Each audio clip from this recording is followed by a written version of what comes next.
तुम कल भी मुझे और मेरी कॉफ़ी को इसी तरह देखते थे और आज भी, आयशा ने अदनान की ओर देखते हुए कहा। अदनान एकदम आयशा को देखे जा रहा था। दोनों आज पूरे साल बाद एक दूसरे से मिल रहे थे। अदनान का दिल आज भी आयशा के लिए उतना ही धड़कता था जितना 4 साल पहले। अदनान और आयशा कॉलेज के दोस्त थे। दोनों ने एक साथ अपनी पढ़ाई शुरू की और एक साथ ख़त्म। अदनान को आयशा पहली ही नज़र में पसंद आ गई थी, लेकिन प्यार के चक्कर में कहीं प्यारा सा दोस्त और उसकी दोस्ती खो न बैठे, इसलिए कभी आई लव यू कह नहीं पाया। सोचा था कॉलेज पूरा करने के बाद एक अच्छी सी नौकरी मिलते ही आयशा को न सिर्फ अपने दिल की बात बताऊंगा, बल्कि उसकी अम्मी अब्बू से उसका हाथ भी मांग लूँगा। वक्त कभी किसी के लिए नहीं ठहरता।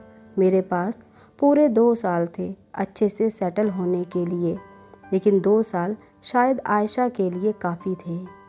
उस शाम मुझे आयशा के घर से फ़ोन आया कि कल आयशा की मंगनी है। ये लफ्ज़ उस समय एक धमाके की तरह थे, जिसने कुछ समय के लिए मुझे सुन्न कर दिया था। मैंने उसी दिन नौकरी के सिलसिले में बाहर जाने का बहाना बनाया और अपना शहर छोड़ दिया। मैंने आयशा को मुबारकबाद देने के लिए भी फ़ोन नहीं किया। मैं उस समय शायद अपने दिल का हाल बताने के काबिल नहीं था और अब उसका हाल जानने के लिए तो बिल्कुल भी नहीं। वक्त बदला, शहर बदला और हालात भी। 1000 बार दिल में आयशा का ख्याल आया, लेकिन अब शायद उसके दिल में कभी मेरा ख्याल ना आता हो, और आएगा भी क्यों। आखिर उसकी नई ज़िंदगी की शुरुआत हो गई है, जिसमें उसका कोई भी कसूर नहीं था। मैंने भी इसे एक अनहोनी मान लिया था, या फिर जिस चीज़ को मैं बदल नहीं सकता उसके लिए ख़ुद को बदल लिया था। लेकिन कहीं ना कहीं अधूरापन, एक याद हमेशा मेरे साथ रहती थी। वक्त की एक सबसे बड़ी खूबी कभी कभी वक्त की सबसे बड़ी कमी लगती है। शायद यही मेरे अधूरे प्यार की कहानी का अंत था। मेरी नौकरी और मेरे नए घर को पूरे 3 साल हो गए थे। रोज़ की ही तरह मैं अपने ऑफिस का कुछ काम कर रहा था।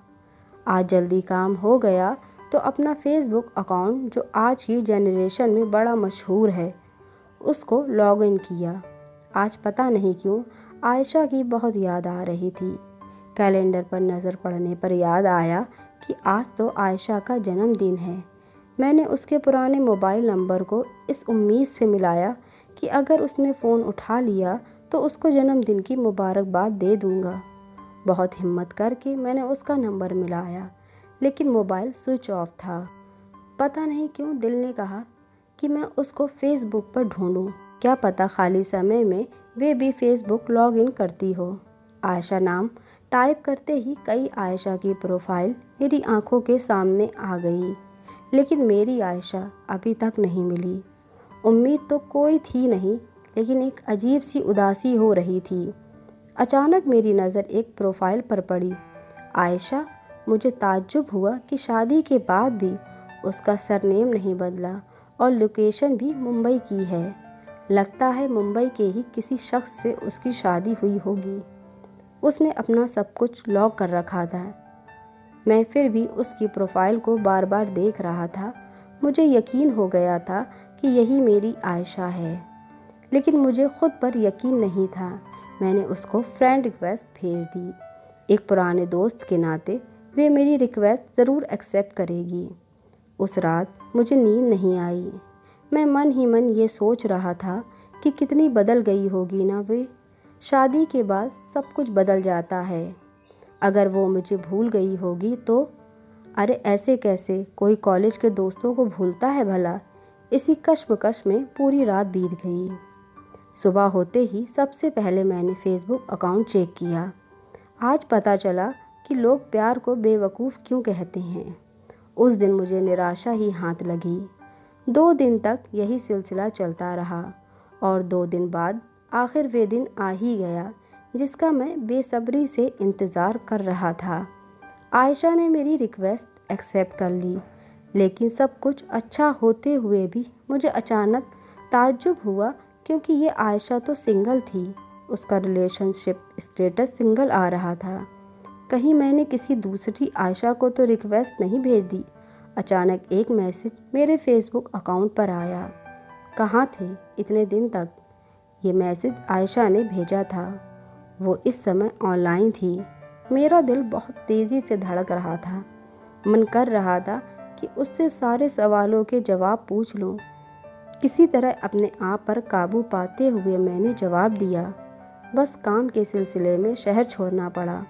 तभी आयशा ने जवाब देते हुए कहा, ऐसा भी क्या काम था कि एक बार भी फ़ोन तक करने की ज़रूरत नहीं समझी? वे सब छोड़ो, ये बताओ कि शादी के बाद उसी शहर में हो या कहीं और शिफ्ट हो गई हो? और हाँ, फेसबुक पर अपना फ़ोटो क्यों नहीं डाला? बहुत मोटी हो गई हो क्या? उसे लिख कर भेजा। शादी? ये तुम्हें किसने कहा? आयशा ने लिख कर भेजा। मतलब? मैंने एकदम पूछा। तुम्हारी तो मंगनी हुई थी ना? मैंने लिखा। हाँ, आयशा ने बस इतना ही लिख कर भेजा। तुम अपना नंबर दो, मैं तुम्हें फ़ोन करता हूँ। आयशा ने तुरंत अपना नंबर लिख दिया। मैंने बिना एक पल गवाए आयशा को फ़ोन कर दिया। उसने जल्दी फ़ोन रिसीव कर कहा, हेलो। आज मैं पूरे 4 साल बाद उसकी आवाज़ सुन रहा था। एक पल के लिए लगा कि ये कोई खुली आंखों का ख्वाब तो नहीं। अगर ये ख्वाब है तो बहुत ही खूबसूरत है, जिस ख्वाब से मैं कभी बाहर ना निकलूं। मुझे खुद पर और उस पल पर यकीन ही नहीं हो रहा था। उसकी हेलो की दूसरी आवाज़ ने मुझे अपने ख्यालों से बाहर निकाला। मैंने कहा, कैसी हो?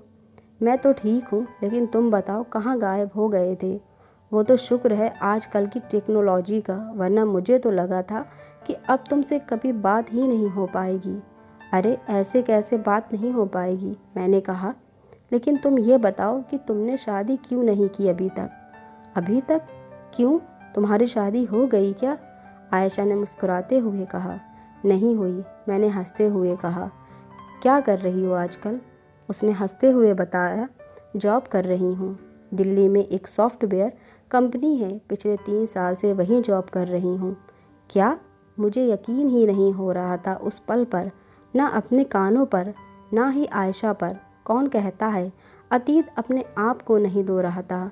मेरा अतीत मेरे सामने एक बार फिर आ गया था। 3 साल से हम दोनों एक ही शहर में थे और आज इस तरह। तुम्हें पता है कि मैं कौन से शहर में हूँ? मैंने उससे पूछा। नहीं, उसने कहा, मैं भी दिल्ली में ही हूँ। पता है मुझे, आयशा बोली। क्या? मैंने उससे कहा, मुझे तुमसे मिलना है, जल्दी बोलो कब मिलेंगे? ठीक है, जब तुम फ्री हो तो कॉल कर देना। तुमसे मिलने के लिए मुझे वक्त निकालने की ज़रूरत है क्या? ठीक है, तो कल मिलते हैं। हाँ बिल्कुल, मैंने तपाक से कहा। आज मुझे आयशा से मिलना था। पूरे 4 साल बाद मैं जैसा इस समय महसूस कर रहा हूँ, उसे बताने के लिए लफ्ज़ों की कमी पड़ रही थी। मेरा दिल बहुत तेज़ी से धड़क रहा था, जैसे मानो पेट में तितलियाँ उड़ रही थीं। ज़िंदगी भी बड़ी अजीब होती है। जो पल सबसे खूबसूरत होते हैं, उन्हीं पर यकीन करना मुश्किल होता है। जब आपको ज़िंदगी दूसरा मौका देती है, तो आप चाहते हैं कि हर एक कदम संभल संभल कर रखें। यही है ज़िंदगी। शायद ऐसी ही होती है ज़िंदगी। मैं एक रेस्टोरेंट के अंदर बैठा आयशा का इंतज़ार कर रहा था और सोच रहा था कि किस सवाल से बातों की शुरुआत करूं। मेरी निगाहें मेन गेट पर थीं। दिल की धड़कन बहुत तेज़ी से आवाज़ कर रही थी, लेकिन उसे सिर्फ मैं ही सुन सकता था। आखिरकार वे समय आ ही गया जब आयशा मेरे सामने थी। वे बिल्कुल भी नहीं बदली, जैसे आज एक नई सुबह में हम मिले हों। उसके वही पहले की तरह खुले बाल, वही मुस्कुराहट ओढ़े हुए उसका चेहरा, सब कुछ वही। मैंने आयशा से पूछा, अच्छा, तुम्हारी अम्मी ने तो मुझे बताया था कि तुम्हारी मंगनी है। मुझे तो लगा था अब तक तुम्हारी एक प्यारी सी फैमिली बन गई होगी। हाँ, सोचा तो मैंने भी यही था, लेकिन जो होता है अगर वही हो तो ज़िंदगी का मतलब ही नहीं रह जाता। मेरा एक जगह रिश्ता तय हुआ था, लेकिन जिस दिन मंगनी थी, जिसके लिए मेरी अम्मी ने तुम्हें इनवाइट किया था, उसी दिन लड़के वालों ने दहेज में कार और कैश मांग लिया। उन्हें बहू से ज़्यादा दहेज प्यारा था। मैंने उसी समय उस लड़के से शादी करने से मना कर दिया। उस दिन काफ़ी दुख हुआ था मुझे। सोचा था तुम मिलोगे तो तुम्हें अपना दिल का दर्द सुनाऊंगी। लेकिन तुम भी ऐसे गायब हुए जैसे कभी थे ही नहीं। आयशा ने कहा। उस वक्त मुझे अपने ऊपर इतना गुस्सा आ रहा था कि काश मैं उस दिन आयशा के घर चला जाता। कितनी ज़रूरत रही होगी ना उस वक्त उसको मेरी। जिस वक्त मैं ये सोच रहा था कि उसके साथ उसका हम सफ़र होगा, उस वक्त उसके साथ तन्हाई थी। मैं कितना गलत और मतलबी था। यहाँ नौकरी कब मिली है? मैंने आयशा से पूछा। 3 साल पहले, उसने बताया। 3 साल? 3 साल से हम दोनों एक ही शहर में थे, कभी हम दोनों गलती से भी नहीं टकराए। मैंने मन में सोचा, आज मैं इस सुनहरे मौके को गंवाना नहीं चाहता था। आज मैं वे गलती नहीं करना चाहता था जो मैंने 4 साल पहले की थी। मैंने आयशा का हाथ अपने हाथ में लेते हुए कहा, आयशा मुझे माफ़ कर दो। पहले मुझ में इतनी हिम्मत नहीं थी कि तुमसे अपने दिल की बात कह सकूं, लेकिन आज मैं इस मौके को खोना नहीं चाहता। मैं तुम्हारे साथ ज़िंदगी बिताना चाहता हूँ। बोलो ना, दोगी मेरा साथ? आयशा मुझे एकटक देखे जा रही थी। उसने धीरे से पास आकर कहा, ठीक है, लेकिन एक शर्त पर। तुम हफ्ते में एक बार डिनर बनाओगे तो? इतना कहकर वो ज़ोर से हंस दी। मुझे यकीन ही नहीं हो रहा था, लेकिन आखिर पूरे 4 साल बाद मैं अपने खोए प्यार से जो मिला था। दोस्तों, अगर आपको ये कहानी पसंद आई हो तो प्लीज़ वीडियो को लाइक कीजिए और चैनल को ज़रूर सब्सक्राइब कीजिए।